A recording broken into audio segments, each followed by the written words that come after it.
या गावामध्ये आमच्या बोरीखुर्द गावाला देखील आम्हाला उमेदवारी मिळाल्या कारणास्तव भरपूर लोक इथे उपस्थित झालेली नाहीयेत। काय गावात तेवढा दबाव असल्यामुळं लोक समोर यायला मागत नाही, परंतु तुम्ही एवढ्या बहुसंख्येने दिसलेत याचा अर्थ ते थोडेसे आता सतर्क होतील की आपलं काही खरं नाही म्हणून। परंतु आमच्या त्या ज्या उमेदवार आहेत ह्याच गावच्या ज्या आहेत त्या सरपंच देखील आहे, काही दिवसांनी त्यांचं सरपंच पदभार कमी होईल, म्हणजे संपून जाईल, कार्यकाळ संपून जाईल। त्यांनी जेवढं काही त्यांचा विकासाच्या संदर्भात जेवढं काही सांगितलं, मी तुम्हाला एका बाईट मध्ये सांगितलं होतं की मी गावाचा विकास केला आहे, मी गाव सगळ्या महिला अस्मिता भवन केलाय, मुलांचं शिक्षणाचं केले, रोड केले, लाईट केले। तुम्हाला सांगतो 5 वर्ष झाले आमच्या गावात एक मागासवर्गीय वस्ती आहे, त्यांना 5 वर्ष झालं पाणी देखील नाही अजून। आणि पवार साहेबांनी पहिल्या दिवशी तिथं जर गेल्या सांगितलं की तुम्हाला मला जर आधी का सांगितलं नाही, तर ते म्हटले की मला जर एक आधी सांगितलं असतं तर मी तुम्हाला एका दिवसात तिथं पाण्याची सोय करून दिली असती, तुम्ही माझ्यापर्यंत पोहोचवा। बरं, पोहोचवायला आता काय झाले, सरपंच येथे पवार साहेबांच्या विरोधात असल्यामुळे ते काही तिथपर्यंत जाऊ शकत नाही, कोणत्या तोंडाने जातील आम्हाला काम द्या म्हणून। आता तो प्रॉब्लेम झाल्यामुळे आता काय करावं लागेल, मलाच जावं लागणार आहे, कारण काही आमच्या इथल्या लोकांच्या समस्या ह्या साहेबांपर्यंत पोहोचवायचं माझं काम आहे। ज्या ज्या गोष्टींच्या समस्या असतील त्याचं निवारण हे पांडुरंग पवार साहेबांनी आतापर्यंत केलेलं आहे। आणि गावाच्या विकासात जेवढं काही कामं झाली असतील ती पांडुरंग पवारांच्या माध्यमातूनच झालेली आहे। आजपर्यंत जे काही आता हे शेड तरी आहे हे लोकवर्गणीतून झालेलं आहे। इतकं म्हणजे आमचं गाव तसं पाहिलं तर 5 वर्ष मागे गेलेलं आहे। सरपंच ह्या त्यांना आता बरेच जण म्हणतात की नवीन चेहऱ्याला संधी द्या।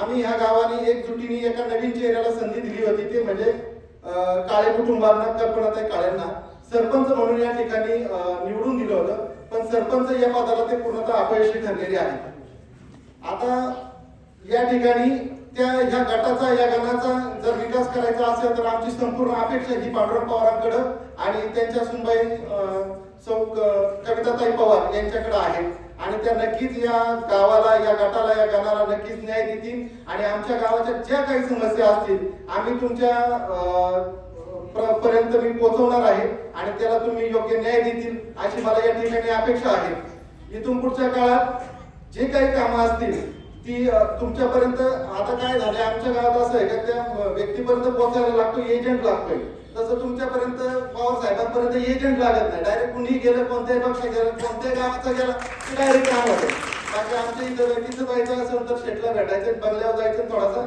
एजंट मध्ये लागतो।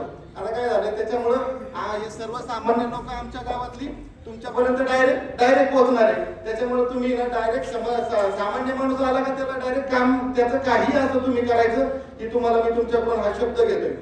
इथून पुढच्या काळात आम्ही आमच्या साळवाडी गावातला जरी तुमचा उमेदवार असला आमच्या इथला, परंतु आमच्या उमेदवार म्हणून ते सरपंच म्हणून अपयशी ठरल्यामुळे आम्ही उमेदवार म्हणून त्यांना आम्ही काय स्वीकारलेलं नाही, मी तरी स्वीकारलेलं नाही, बऱ्याचशा लोकांनी स्वीकारलेलं नाही। आज काय थोड्याशा दबावामुळे, गावातील थोडा दबाव असल्यामुळं धनशक्ती आणि ही आहे जी जनशक्ती, त्या दबावामुळे ती आज समोर येत नाही, पण लोक आतून तुम्हाला सगळ्यांना एकजुटीने पवार साहेबांना मदत करणारे संदीपान पवार यांना प्रचंड बहुमत या गावातून देखील देणार आहे।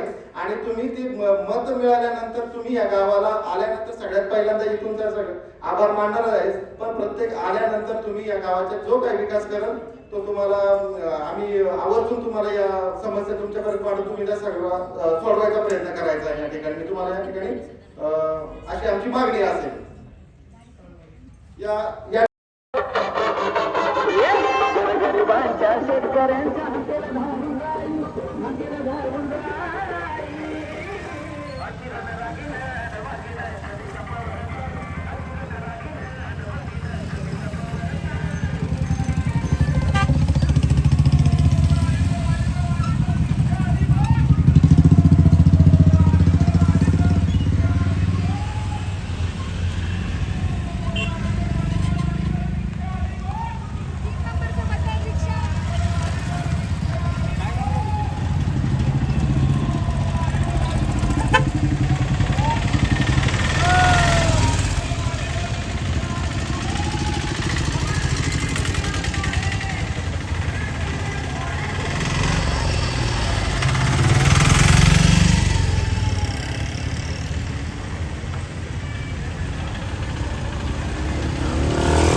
नेपाळी होता कोण